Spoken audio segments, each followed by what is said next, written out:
Listo. Buenos días, chicos. Buenos días, doctora. Hoy trataremos el tema de anatomía patológica sobre las afecciones del sistema nervioso central. Específicamente, vamos a tratar 3 temas. El primer tema va a ser sobre traumatismo cráneoencefálico. Después hablaremos un poco de tumores del sistema nervioso central. ¿Me escuchan? Sí, sí, se escucha. Y por último, concluiremos conversando sobre enfermedad cerebrovascular. Aquí la primera diapositiva del día es el documento más antiguo que existe sobre referencias de afecciones traumáticas del cuerpo humano. Es el papiro de Edwin Smith. Este documento reposa en la Academia de Medicina de Nueva York. Fue escrito hace nada más y nada menos que 4.500 años en el antiguo Egipto.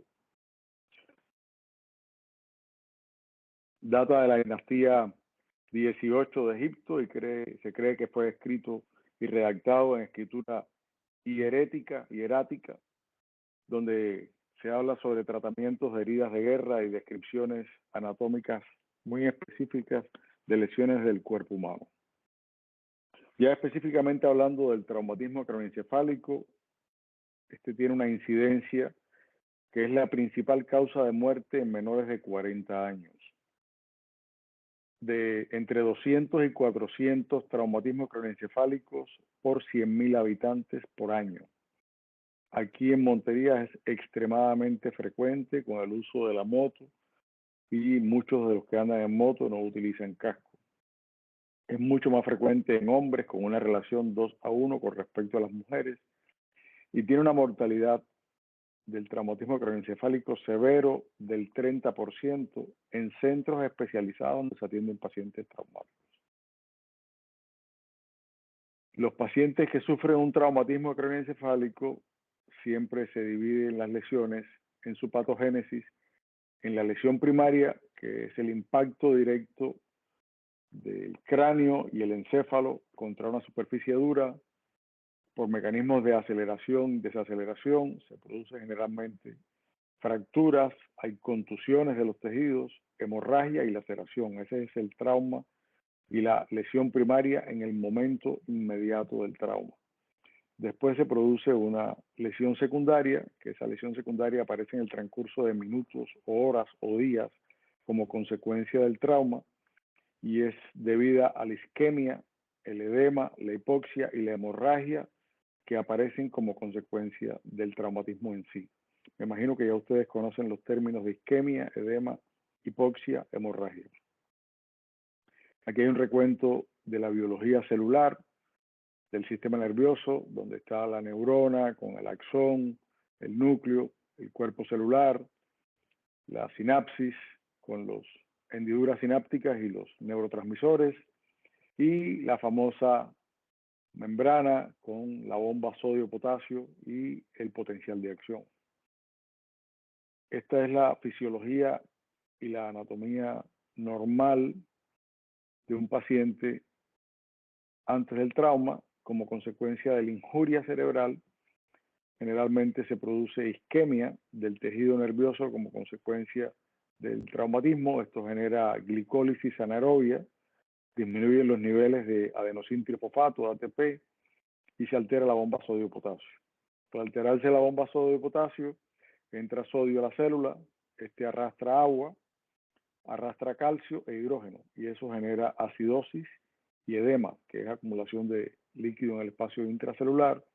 Esto activa las proteasas, las fosfolipasas, y esto genera ruptura celular.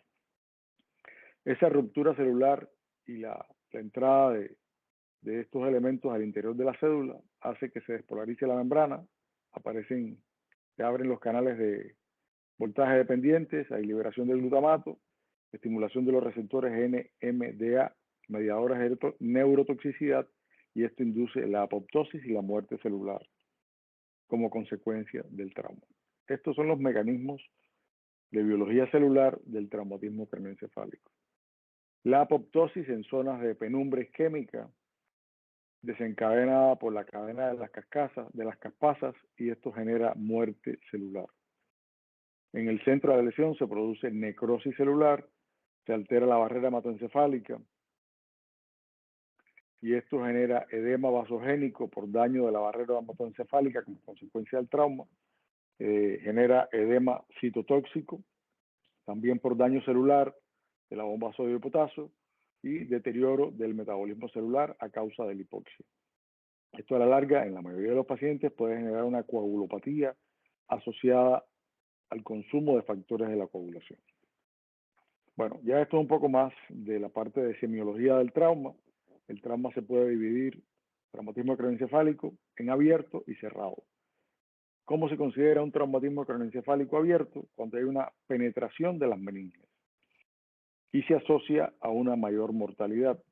Es lo que se conoce como traumatismo cráneo-cerebral penetrante.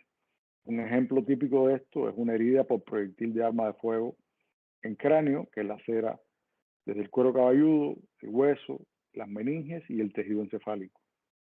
Cuando el traumatismo se considera cerrado, cuando están indemnes la dura madre y se produce una afección de las estructuras encefálicas como consecuencia de las fuerzas de aceleración y desaceleración a la que es sometida la cabeza del paciente. Hay unos síndromes clásicos de los traumatismos craneoencefálicos que se dividen en tres tipos. El primero es la famosa conmoción cerebral, segundo es la contusión cerebral y el tercero es la compresión cerebral. Todos ustedes han visto a alguien con una conmoción cerebral. Es lo que se produce cuando un boxeador impacta la cabeza de su contrincante y le produce un knockout.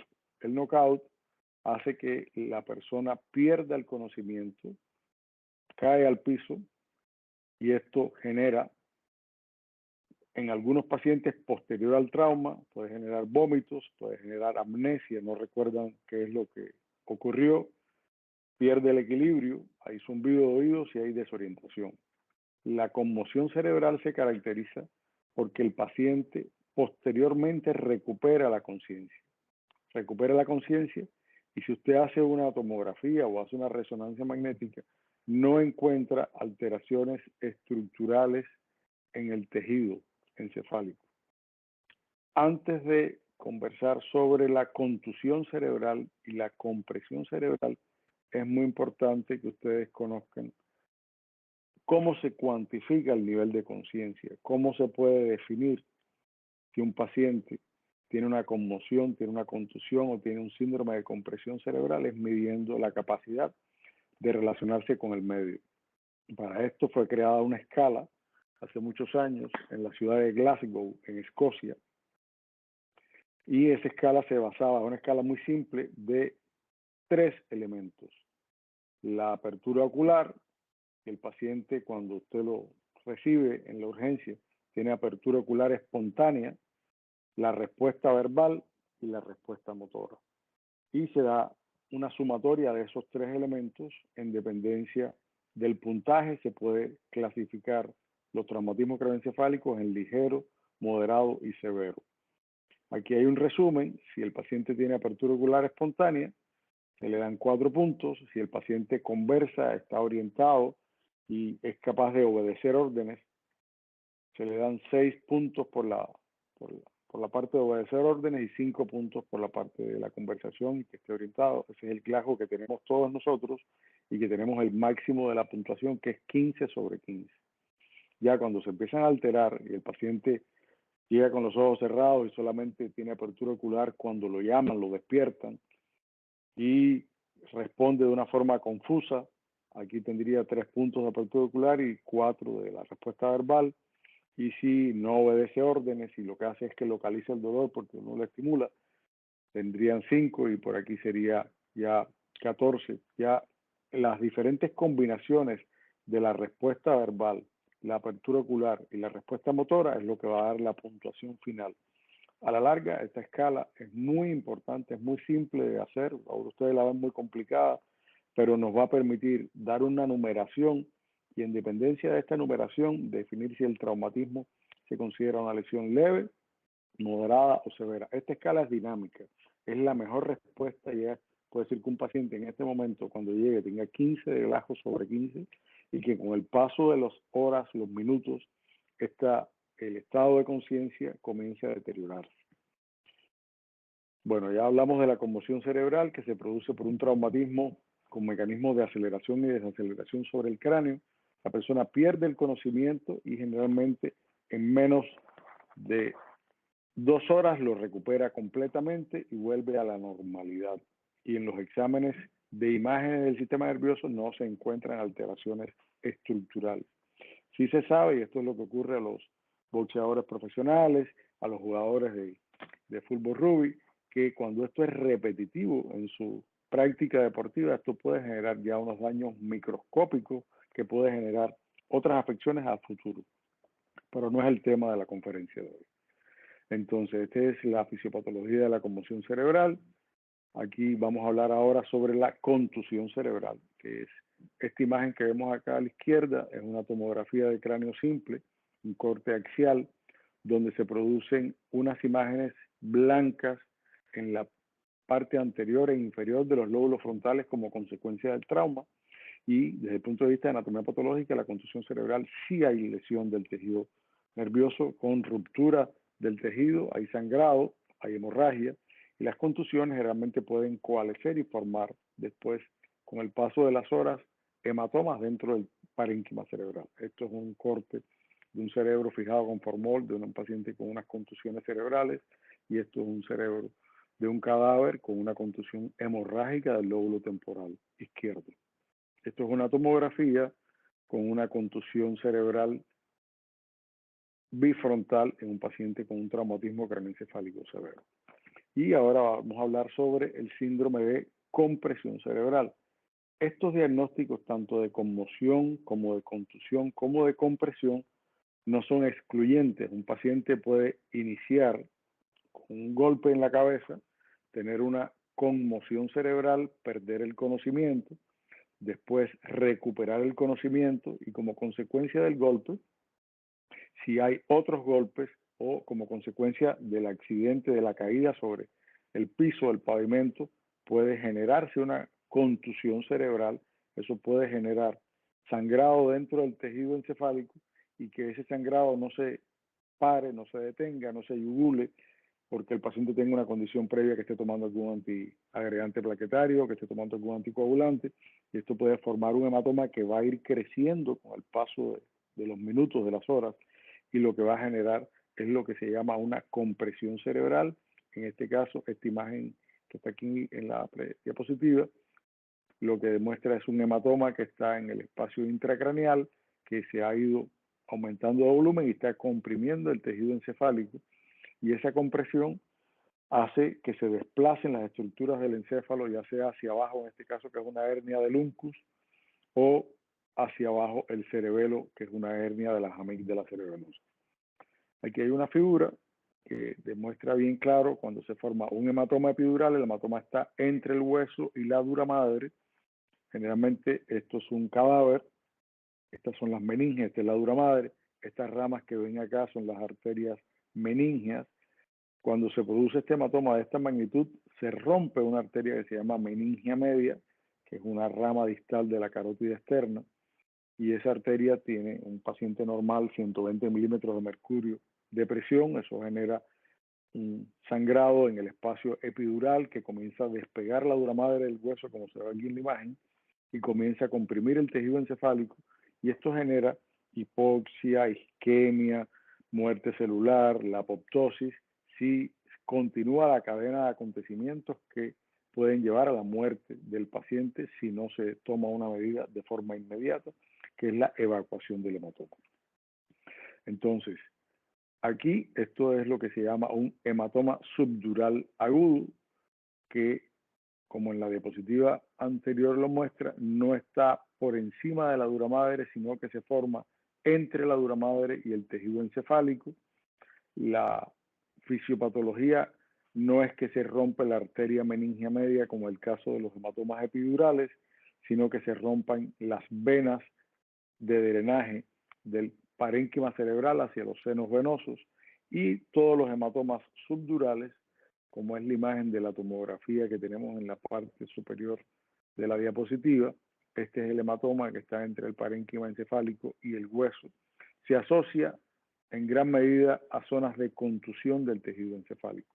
El hematoma subdural agudo tiene una mortalidad que puede llegar hasta el 60% porque implica lesión del tejido encefálico.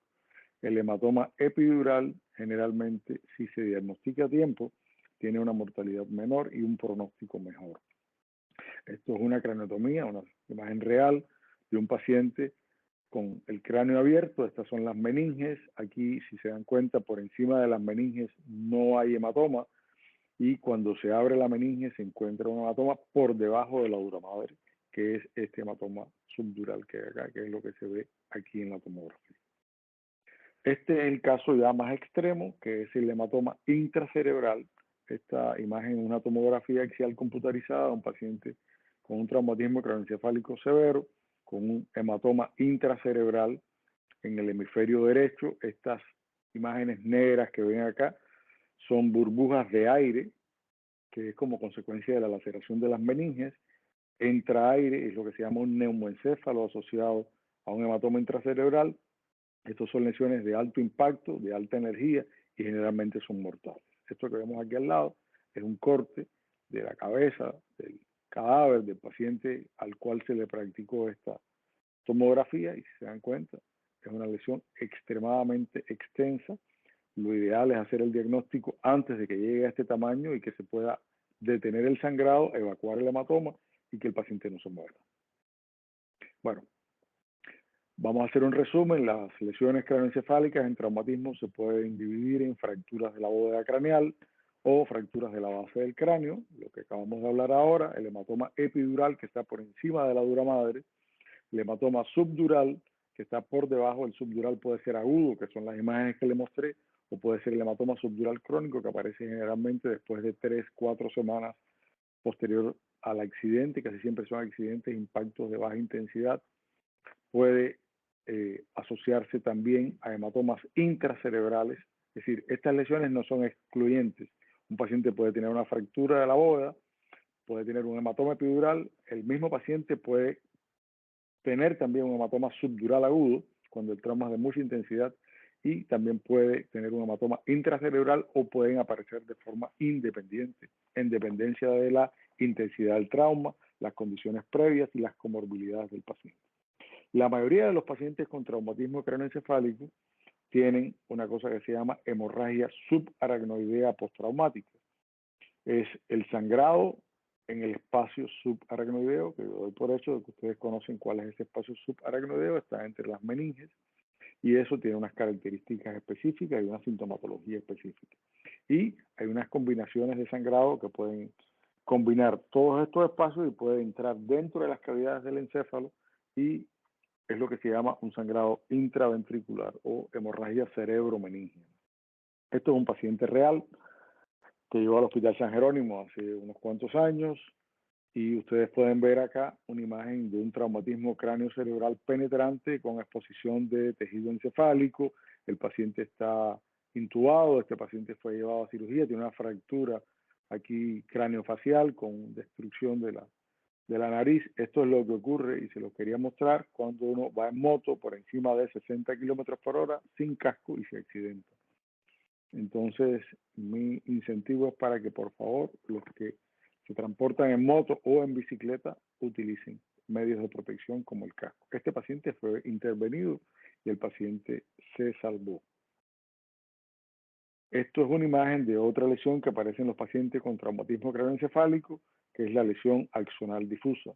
Se produce por impactos de alta velocidad y se produce una lesión dentro de la sustancia blanca, con laceración de las fibras de la sustancia blanca y microhemorragias, microedema y desconexión neuronal.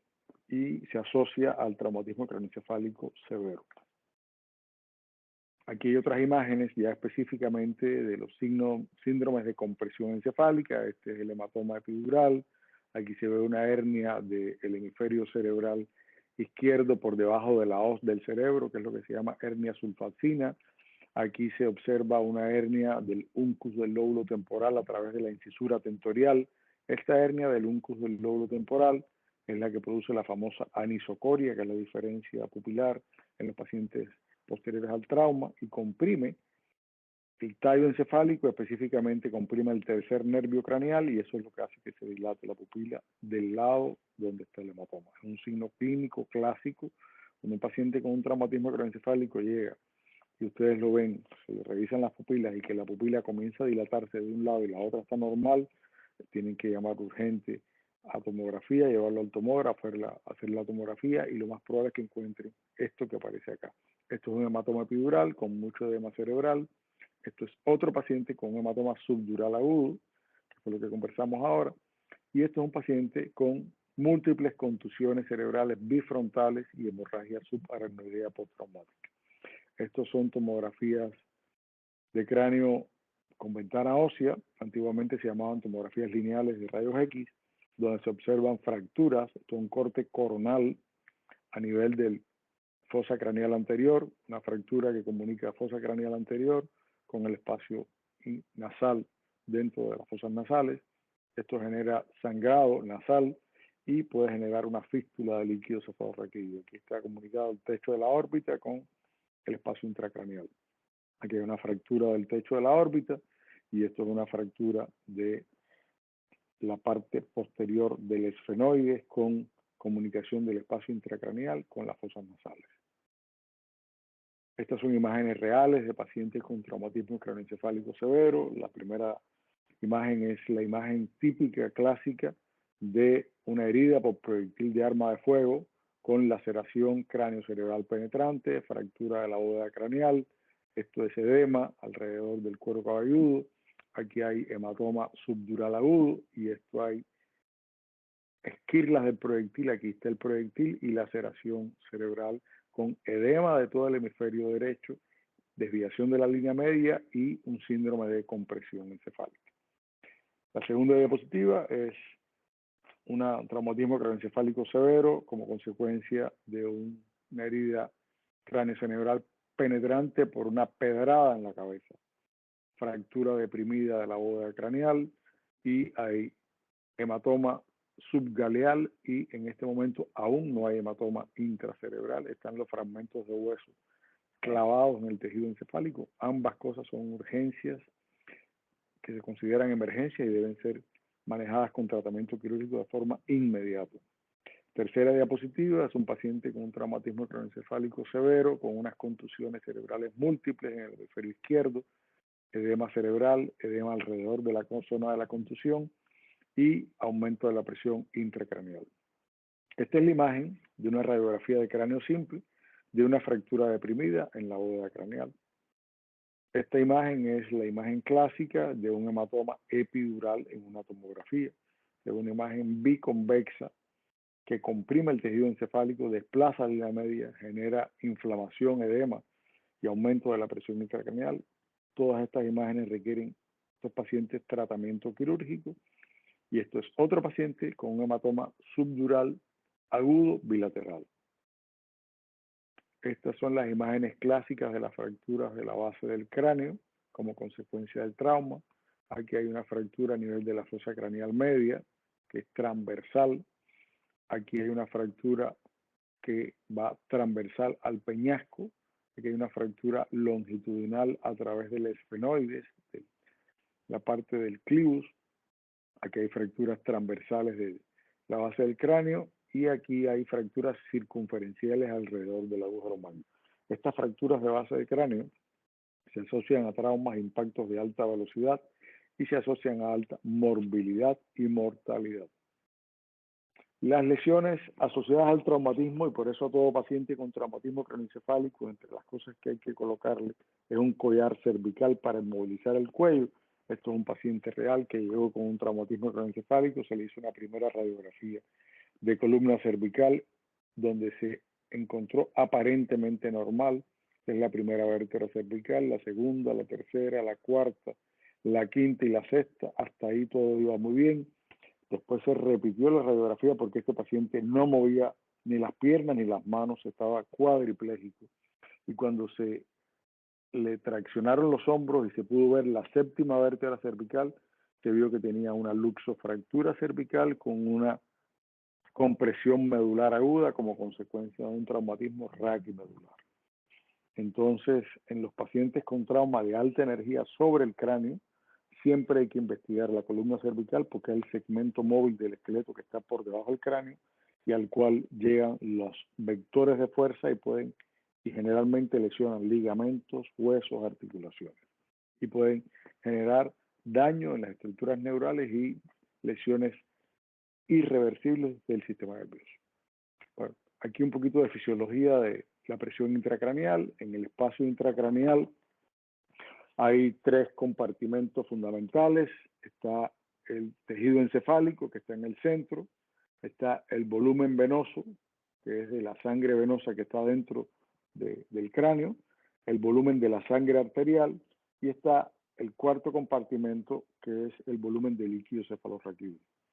Cuando se produce un hematoma, como cualquiera de estos hematomas dentro del cráneo, comienza a comprimir el tejido encefálico y esto hace que se creen unos mecanismos para tratar de mantener la presión intracraneal normal.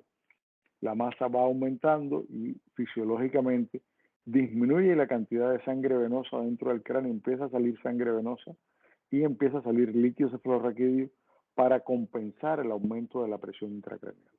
Pero esto tiene un límite cuando la masa, que es en este caso el hematoma, que se está formando, por ejemplo, como este o como este, dentro del cráneo, llega un momento en que la compensación de la presión intracraneal no es suficiente y se produce aumento de la presión intracraneal. Esta curva es muy importante. Esta es la curva volumen-presión, donde al inicio que está formándose el hematoma dentro del cráneo, la presión intracraneal, que es lo que se mide aquí en milímetros de mercurio, se va manteniendo constante por un periodo de tiempo, es en lo que se van dando los mecanismos compensatorios. Por ahí es el momento en que ya la fisiología, si el hematoma sigue aumentando de volumen, no logra compensar ese aumento de volumen del hematoma para mantener la presión intracraneal normal, y es lo que hace que la presión intracraneal comience a subir de forma exponencial. Lo ideal es que el paciente se le haga el diagnóstico cuando está con niveles de presiones intracraneales aún normales para no llegar a estos niveles que pueden ser mortales.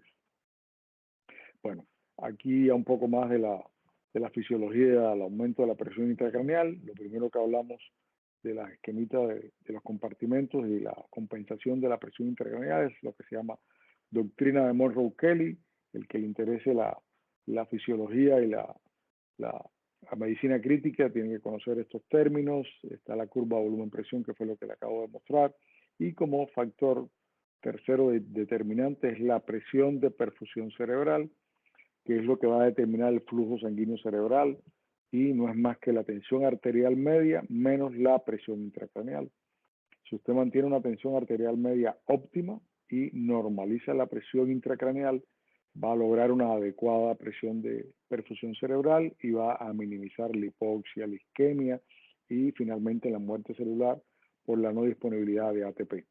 Si usted no logra controlar la presión intracraneal y no logra controlar la tensión arterial media y el paciente se pone hipotenso, empieza a perder sangre y la presión intracraneal comienza a subir, baja la perfusión cerebral. Al bajar la perfusión cerebral se produce disminución del aporte de nutrientes y oxígeno y energía a la célula, y eso aumenta la probabilidad de muerte celular y de lesiones irreversibles. Aquí hay otros conceptos de autorregulación del flujo sanguíneo cerebral, del metabolismo neuronal, de la barrera hematoencefálica y la disponibilidad de ATP, que no es tema de esta conferencia, pero sí son puntos importantes que ustedes deben manejar. Esto ya es más que todo el tratamiento de un paciente con traumatismo craneoencefálico. Son unos puntos que sí son muy importantes. Lo más importante cuando llega el paciente con un TEC severo, como ese paciente que yo les acabo de mostrar acá, que es este que está acá, que es un paciente real que llegó al hospital. Lo primero que ustedes le ven aquí es el collar cervical colocado. Tiene colocada una cánula de Geder, tiene colocado unos electrodos para medir la función del corazón, tiene una sonda nasogástrica, pero tiene un tubo de intubación endotraqueal. El paciente está siendo ventilado. ¿Por qué? Porque hay que garantizar la vía aérea para aumentar la disponibilidad de oxígeno. Entonces, lo primero que se debe hacer es permeabilidad de la vía aérea, después reanimación avanzada, que son los líquidos endovenosos para mejorar la presión de perfusión cerebral, inmovilizar el cuello, tratamiento de la hipotensión si el paciente lo tiene, y después que el paciente esté reanimado, se le debe hacer la escala de Glasgow y definir en qué puntaje cayó de 3 a 15. Y en dependencia de la escala de Glasgow, que lo que mide es el nivel de conciencia, que es la capacidad de relacionarse con el medio, usted puede clasificar a este paciente en un traumatismo craneoencefálico leve, moderado a severo. Si el paciente tiene menor de 8 o 8, se considera un traumatismo craneoencefálico severo. Si el paciente tiene 15 sobre 15, que es lo que tenemos todos nosotros acá, es leve. Y si tiene entre 14 y 9, es moderado. A todos estos pacientes, teniendo la disponibilidad donde ustedes se encuentren, se le debe hacer una tomografía axial computarizada de cráneo. Tienen el recurso y es un politraumatizado. Se le debe hacer un TAC multicorte de todo el cuerpo, y si no tienen ni TAC de cráneo ni tienen TAC multicorte, por lo menos hágale una radiografía de cráneo, una radiografía de columna cervical, una radiografía de tórax y pelvis. Con esto pueden tener una idea de si tiene una fractura en la bóveda, si tiene lesiones en la base del cráneo, si tiene una luxación cervical, y iniciar el esquema de tratamiento para tratar de estabilizar al paciente y poder tener diagnóstico preciso. Aquí veo que en la mayoría de los centros de remisión que mandan pacientes a los centros de tercer y cuarto nivel, llegan los pacientes con dosis de dexametasona o corticoides, porque antiguamente se pensaba que la dexametasona y los corticoides mejoraban los pacientes con traumatismo craneoencefálico. Está demostrado estadísticamente y científicamente que los esteroides no son beneficiosos para el traumatismo craneoencefálico. Al contrario, producen efectos deleterios a largo plazo. Aumentan las infecciones asociadas y retardan la cicatrización. Entonces, aquí hay unos criterios de cirugía que cuando ustedes vean esto, tienen que saber que tienen que remitir al paciente o tienen que interconsultar al paciente con el neurocirujano, que es cuando la colección que está dentro de la tomografía tiene efecto de masa y tiene más de 25 centímetros cúbicos y desplaza la línea media más de 5 milímetros, que son estas imágenes que están acá. Esto es una colección que tiene efecto de masa, desplaza la línea media más de 5 milímetros, es un hematoma intracerebral que debe ser evacuado. Cuando el hematoma epidural, que son las imágenes anteriores que les mostré, en una tomografía tiene un grosor más de 15 milímetros, tiene criterio de cirugía. Cuando es un hematoma subdural, tiene un grosor mayor de 10 milímetros, también tiene criterio de cirugía. O cuando hay una fractura deprimida que el hundimiento óseo es más de 10 milímetros. O cuando es un traumatismo cráneoencefálico o cráneocerebral penetrante, una herida por proyectil de arma de fuego, un machetazo en el cráneo con laceración de las meninges del cráneo, esos pacientes requieren tratamiento quirúrgico. O cuando hay una colección con efecto de masa en la fosa posterior. La fosa posterior es donde se aloja el cerebelo, el tallo cerebral, y cuando hay una colección, generalmente se considera mayor de 3 centímetros cúbicos en fosa posterior, debe ser evacuada. O cuando el paciente tiene alguna de estas lesiones y tiene un deterioro neurológico progresivo, generalmente tiene criterio de tratamiento quirúrgico. Aquí están las imágenes de una tomografía axial computarizada, donde se observan lesiones intracerebrales con efecto de masa, desplazamiento de línea media. Esto es un hematoma subdural, en este caso un hematoma subdural subagudo, y esto es una contusión cerebral, son pequeñas. Este paciente último no tiene criterio de cirugía, estos 3 de aquí arriba sí tienen criterio de tratamiento quirúrgico. En la unidad de cuidado intensivo o en el servicio de urgencias, ¿qué es lo que ustedes tienen que garantizar? Que el paciente tenga una tensión arterial media entre 90 a 110 milímetros de mercurio. ¿Para qué? Para mejorar la presión de perfusión cerebral, porque la mayoría de esos pacientes van a tener aumento de la presión intracraneal.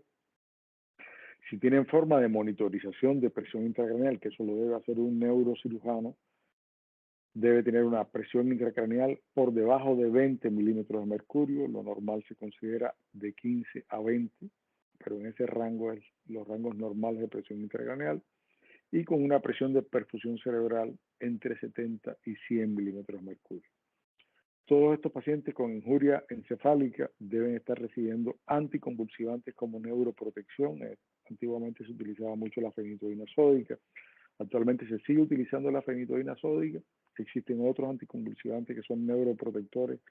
Lo que está en uso ahora es el levetiracetam. Se pueden utilizar o uno u otro, pero sí se debe utilizar alguno de los agentes para evitar la injuria como consecuencia de la convulsión.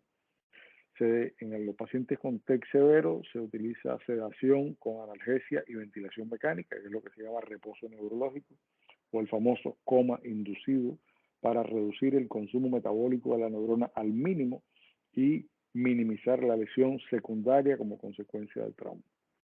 Y en caso extremo de hipertensión endocraniana incontrolable con presiones por encima de 20 milímetros de mercurio de forma sostenida y que no ceden ante las medidas terapéuticas anteriormente expuestas o a la evacuación del hematoma, en algunos pacientes hay que hacer una cosa que se llama craniectomía descompresiva, que es abrir la bóveda craneal, abrir las meninges, se le retira el colgajo de hueso, casi siempre se guarda en la pared abdominal, en los centros donde no hay banco de hueso, que se pueda guardar en un banco de hueso. Para esto, disminuir la presión intracraneal, mejorar la perfusión y disminuir la mortalidad de los pacientes. Esto es un esquema de cómo se coloca un dispositivo para monitorización de la presión intracraneal. En este caso, lo que se está colocando es un catéter interventricular en el cuerno frontal del ventrículo lateral. Se introduce por delante de la sutura coronal, dentro del parénquima hasta el ventrículo. Esto se acopla a un transductor de presión y este transductor de presión va hacia un monitor y nos da una curva y un valor. Y es lo que nos permite saber si tiene 20, menos de 20 o más de 20. Y en dependencia de eso, optimizar el tratamiento. Es uno de los métodos de monitorización. Como mismo se mide la presión arterial en un paciente en la unidad de cuidado intensivo, en los pacientes con injuria cerebral o lesiones del sistema nervioso, se debe medir la presión intracraneal cuando son pacientes críticos. Y lo más importante, cuando les llegue el paciente, usted hacer un diagnóstico en el menor tiempo posible para poder establecer un tratamiento efectivo en el menor tiempo posible, porque mientras más tiempo pase el paciente con deterioro progresivo, con aumento del volumen del hematoma que está creciendo dentro del cráneo o con la injuria sin que haya un tratamiento específico de su causa, va a aumentar la injuria cerebral, va a aumentar la muerte neuronal y el cerebro es el que nos determina a nosotros como seres humanos, lo que determina nuestra capacidad de conciencia. Y una persona que se le está deteriorando, se le está apagando, se le está muriendo parte del cerebro como consecuencia de un accidente, si usted no toma unas medidas de forma inmediata, puede haber un daño irreversible y el paciente quedar después con unas secuelas irreversibles o un estado de mínima conciencia, que es lo que antiguamente se llamaba estado vegetativo. Hasta aquí el tema de traumatismo craneoencefálico. Vamos a comenzar con lesiones no traumáticas, específicamente los tumores del sistema nervioso. Ya ustedes están en anatomía patológica, saben lo que es un tumor. La palabra tumor quiere decir aumento de volumen y específicamente el sistema nervioso es aumento de volumen. Casi siempre se produce por afecciones del tejido de sostén de la neurona, en este caso de la glía. Son los tumores del cerebro, la mayoría, los más frecuentes no son los primarios del cerebro, los más frecuentes son los tumores secundarios, que son las metástasis de tumores en otras partes del sistema nervioso. Esta imagen es de un paciente con un glioblastoma multiforme, es un tumor maligno del tejido cerebral. Bueno, la clasificación de los tumores se pueden dividir en intraaxiales o extraaxiales. Intraaxiales son los tumores del tejido encefálico en sí. Y los extraaxiales son los tumores de las cubiertas del tejido. En este caso pueden ser de las meninges o de los nervios periféricos que están por fuera del tejido del sistema nervioso central. Dentro de los tumores intraaxiales se podrían dividir en primarios, en este caso los gliomas o los ependimomas o los neurocitomas, que son tumores del tejido nervioso, o las lesiones secundarios, que no son tumores del sistema nervioso del tejido primario del cerebro, sino de un tejido externo al cerebro y que viajó por la sangre y se implantó en el tejido cerebral y comenzó a desarrollarse dentro del cerebro, que son las metástasis cerebrales. Y dentro de las lesiones extraaxiales están los meningiomas, los casos típicos y los schwannomas, que son los tumores de las células de Schwann, que forman el sistema nervioso periférico, la mielina del nervio periférico. Entonces, vamos a hablar un poquito de la sintomatología de los tumores cerebrales. Aquí está como síntoma cardinal y muy importante es la cefalea. La cefalea, un paciente con cefalea, todo el mundo tiene en algún momento de su vida dolor de cabeza, pero una cefalea persistente que despierta al paciente y que generalmente es progresiva con el paso de los días o los meses y que no se quita y que persiste, un signo de alarma y es un signo cardinal que aparece en la mayoría de los pacientes con tumores del sistema nervioso. Pueden aparecer cambios de conducta, que la persona deja de ser como era antes, pueden aparecer convulsiones, debilidad de alguna extremidad, alteraciones en la agudeza visual, pueden aparecer vómitos y alteraciones en la marcha. En el examen físico, un paciente que les llegue a ustedes con cualquiera de estas cosas de forma persistente, cefalea, cambios de conducta, convulsiones, una de las cosas tan sencillas como es hacer un fondo de ojo. Me imagino que si ustedes ya saben, rotaron por semiología, saben hacer un fondo de ojo, es mirar dentro del fondo de ojo, mirar la retina. Y aquí, ¿qué es lo que uno va a mirar? Es la papila, que es la implantación del nervio óptico dentro del globo ocular. Y de ahí salen las arterias, las venas, y esto que está acá es la mácula, que es el punto de la retina donde hay menos capa y donde se concentra la visión central. Esto es un fondo de ojo normal. Lo que deben ver es un paciente que no tiene hipertensión endocraniana crónica. Y esto es la comparación entre un fondo de ojo normal, que así es como se debe ver, y un fondo de ojo de un paciente que tiene edema de la papila. Esto es, la papila se hincha, los bordes se elevan, se pierden las relaciones entre la arteria y la vena y se ve. Cuando ustedes vean un paciente que al fondo de ojo, es decir, primero con los síntomas previamente que yo les comenté, y vean papiledema con una distorsión de la papila y que no se ve nítidamente el borde de la papila, es un signo de alarma y tienen que remitir ese paciente a un neurólogo, a un neurocirujano o a un servicio de urgencia para que le hagan unas neuroimágenes y definir cuál es la causa del papiledema. Casi siempre es por un tumor cerebral. Esto es una imagen clásica de un paciente con papiledema. Mira cómo se ve la diferencia del fondo de ojo normal. La papila aquí se ve bien definidos los bordes y aquí se ve completamente elevados y distorsionada la relación de la papila con la retina y con los vasos del fondo de ojo. Si no saben hacer fondo de ojo, a ponerse las pilas y aprender a hacer fondo de ojo, porque esto le puede salvar la vida a un paciente. Bueno, los gliomas son los tumores de la glía. La glía es las células del tejido nervioso que le dan sostén. Ahí están los astrocitos, la microglia, y hay diferentes grados en dependencia del grado de anaplasia del tejido. Son los tumores intraquiales por los más característicos y en dependencia del grado de anaplasia se dividen en 4 grados de acuerdo a la clasificación de la Organización Mundial de la Salud. Mientras más pequeño el número, es menos grados de anaplasia y la lesión es menos maligna. Y las lesiones grado 1 se consideran gliomas de bajo grado y son los tumores entre comillas benignos. Ya grado 3 y grado 4 se consideran tumores de alto grado y el grado 4 es el grado de máximo nivel de anaplasia y de malignidad, que es el famoso glioblastoma multiforme. Esto es una imagen de resonancia magnética en secuencia T1, donde se observa aquí en el círculo amarillo una alteración de la intensidad de señal del tejido nervioso del lóbulo frontal y temporal en un paciente con glioblastoma multiforme. Esto es una resonancia con medio de contraste. Son células hipermetabólicas que tienen neovascularización, crecimiento muy acelerado.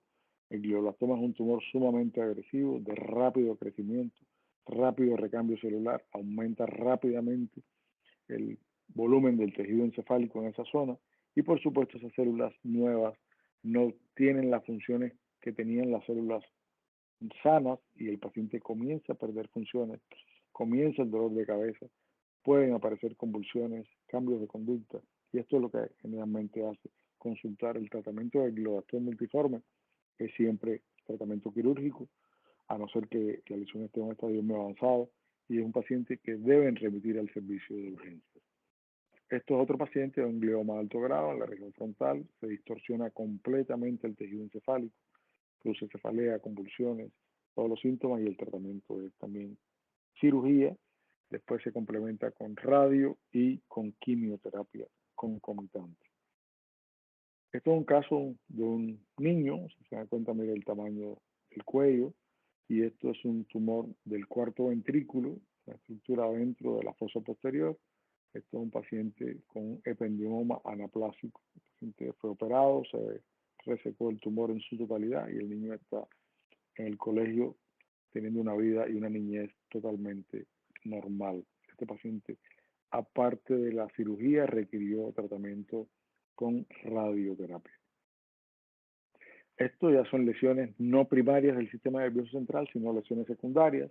Aquí ustedes pueden ver una variedad de lesiones redondeadas dentro del parénquima cerebral, que son bihemisféricas, múltiples, y esto es un paciente con metástasis cerebrales secundarios a un cáncer de mama. Tiene múltiples lesiones supra- e infratentoriales, córticos, subcorticales, en un estadio avanzado de una enfermedad tan frecuente como el cáncer de mama. Estos son imágenes de tomografía axial computarizada, es decir, TAC de cráneo simple de lesiones extraaxiales. Esto es un meningioma de la hoz del cerebro en la región frontal con efecto de masa. Si se dan cuenta, los meningiomas son lesiones redondeadas de bordes lisos, generalmente son hiperdensos, tienen una densidad mayor que el tejido encefálico, se pueden asociar a edema y no tienen la imagen agresiva que tienen los glioblastomas multiformes o los gliomas de alto grado, que son irregulares, son agresivos, son de rápido crecimiento. Los meningiomas generalmente son tumores de lento crecimiento. Estos son resonancia magnética de pacientes con meningiomas. Son tumores dependientes de las meninges, específicamente de las células de la aracnoides, y que van creciendo lentamente y lentamente van distorsionando el tejido encefálico. Y puede ser que solamente se caractericen por cefalea, y cuando un paciente con cefalea o cambios de conducta crónicos se les hace una tomografía o una resonancia, oh sorpresa, encontramos un tumor muy grande.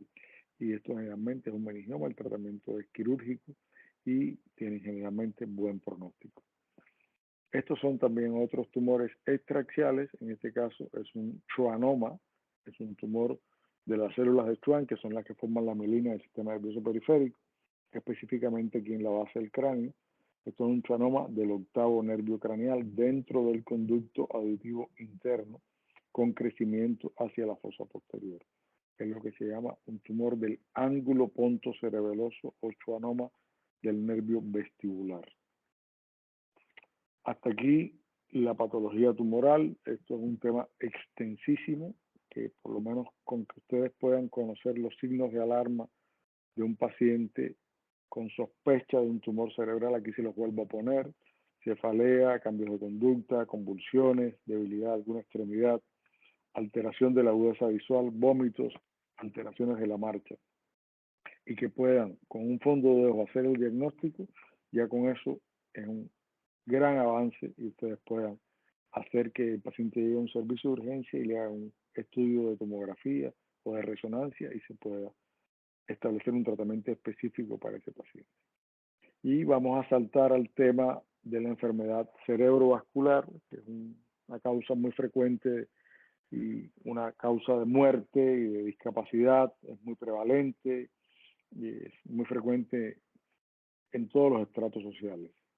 Aquí la enfermedad cerebrovascular, la gente lo llama comúnmente como ACV o accidente cerebrovascular. En inglés se le llama stroke, pero hay un término muy castizo, muy típico, que se llama ictus. Viene del latín y se llama ictus apopléticus. Es cuando hay un evento cerebrovascular agudo y es la pérdida de funciones cerebrales producto de la interrupción del flujo sanguíneo a un área específica del cerebro, que origina una serie de síntomas variables en función del área cerebral afectada. Se puede dividir el evento cerebrovascular en isquémico o hemorrágico. Hay combinaciones, pacientes en que inicialmente es isquémico y después de ese isquémico hay transformación hemorrágica, pero ahora con fines de la conferencia vamos a dividirlo en isquémico y hemorrágico. El isquémico puede ser de origen trombótico, cuando es un trombo que se obstruye vaso sanguíneo, generalmente asociado a una placa de ateroma, o cuando es de origen embólico, puede ser un coágulo de sangre que esté viajando por el torrente sanguíneo y tape un vaso distal, y específicamente un vaso dentro del parénquima cerebral. Aquí hay una subdivisión, que esa oclusión puede ser de forma transitoria cuando los síntomas del paciente desaparecen en el transcurso de los minutos o hasta 6 horas después de aparecer la sintomatología neurológica de origen vascular, y es lo que se llama una isquemia cerebral transitoria. Cuando esa isquemia cerebral transitoria se repite o no desaparecen los síntomas, es lo que se llama un evento cerebrovascular en evolución o infarto cerebral en evolución, y la sintomatología del paciente casi siempre es similar a lo que ocurre en los pacientes con los tumores. Aparece cefalea, puede aparecer convulsiones, puede aparecer vómitos, signos de hipertensión endocraniana y deterioro neurológico en dependencia del territorio vascular afectado. Son los famosos pacientes que llegan con un déficit neurológico, con el medio cuerpo paralizado, que no pueden hablar o que tienen problemas para caminar. Y cuando se le hace la tomografía, se encuentra esto que vemos acá. Esto es un paciente con una tomografía axial computarizada, donde se ve una hipodensidad del hemisferio izquierdo, con aumento de volumen, colapso del cuerno frontal del ventrículo lateral izquierdo y comienzo de haber desplazamiento de la línea media. Si a ese mismo paciente se le hace no solamente el TAC, sino que se le hace una resonancia magnética, consecuencias de difusión, perfusión, se encuentra ya los signos de la isquemia de muy evidente. Y esto es una isquemia del territorio de la arteria más importante o más extensa del cerebro, que es la arteria cerebral media. Y esto es lo que se llama un infarto maligno de cerebral media con efecto de masa, desplazamiento de la línea media. Y este paciente requirió un tratamiento quirúrgico que se llama craneectomía descompresiva. Si se dan cuenta, aquí le falta una parte del cráneo para disminuir la presión intracraneal y resolver o minimizar el área de isquemia de la parte cerebral sana. Esto es una tomografía y una resonancia, un paciente con un accidente cerebrovascular isquémico.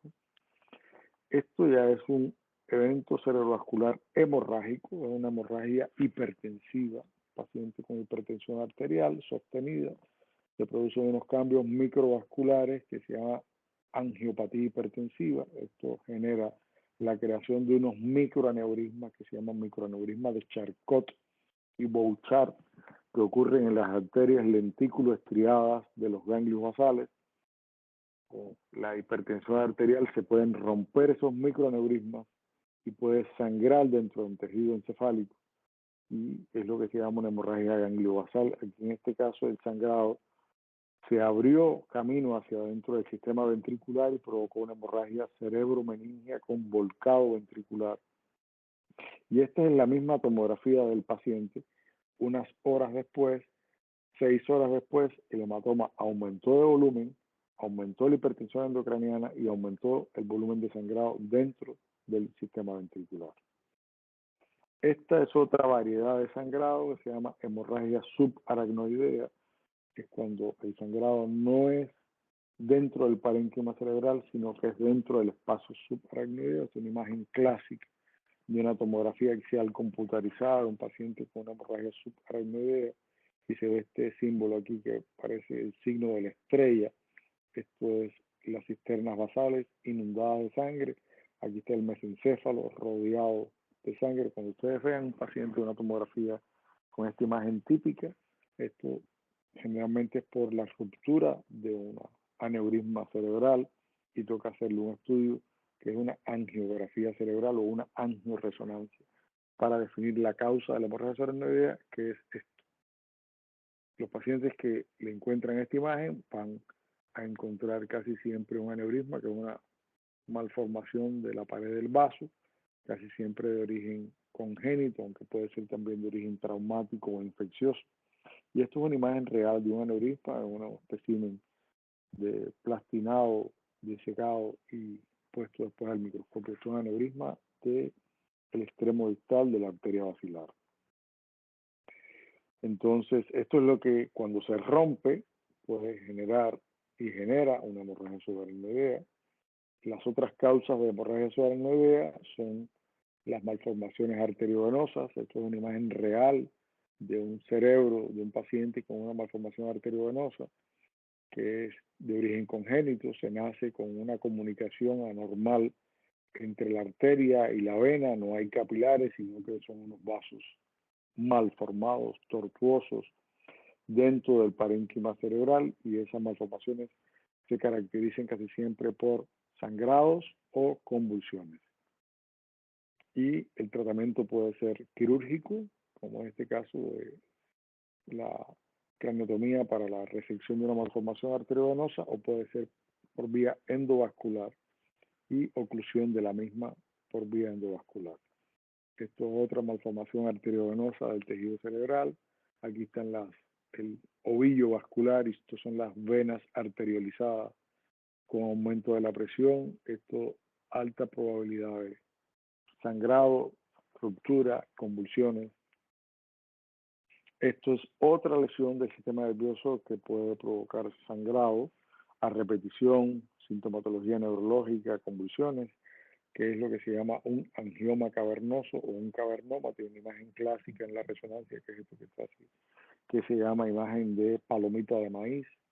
Parece una palomita de maíz la imagen de la resonancia. Y estas son imágenes reales quirúrgicas de un paciente con un cavernoma a nivel del tallo cerebral. Estas son las amígdalas cerebelosas. Aquí está la disección dentro del tallo y este es el cavernoma. Aquí se está disecando el cavernoma del tejido nervioso y aquí se está resecando, aquí se sacó el cavernoma, y esta es la parte ya cómo quedó el tallo cerebral después de extraído el cavernoma. Los cavernomas, el tratamiento es 100% quirúrgico. Esto es otra afección del tejido encefálico. Esto es lo que se llama una fístula dural. Esto puede originar sangrado subaracnoideo, cefalea, convulsiones, incluso puede generar la muerte. Es un tipo de malformación arteriovenosa entre el tejido encefálico y la dura madre. Esto es una arteriografía cerebral donde se observan unos vasos anormales, aquí en este caso en la región frontal y en este caso en la parte parietal, y esto es una imagen real de una oclusión microvascular de una fístula dural con unos clips de aneurisma. Aquí es la resolución de la fístula y el tratamiento definitivo. Y ese es el tema que tenemos para hoy. Si tienen alguna pregunta, alguna duda, si quieren revisar alguna otra cosa en específico, aquí estamos a la orden para lo que ustedes necesiten saber.